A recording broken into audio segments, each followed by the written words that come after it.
Chaturbhuj Jagannath कण्ठशोभितकौस्तभ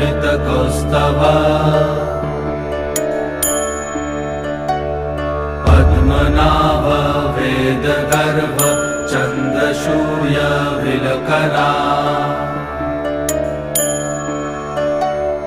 Jagannath Loknath नीलाद्रीश परहरि दीनबन्धुर्दया Sindhu Kripalu जनरक्षका।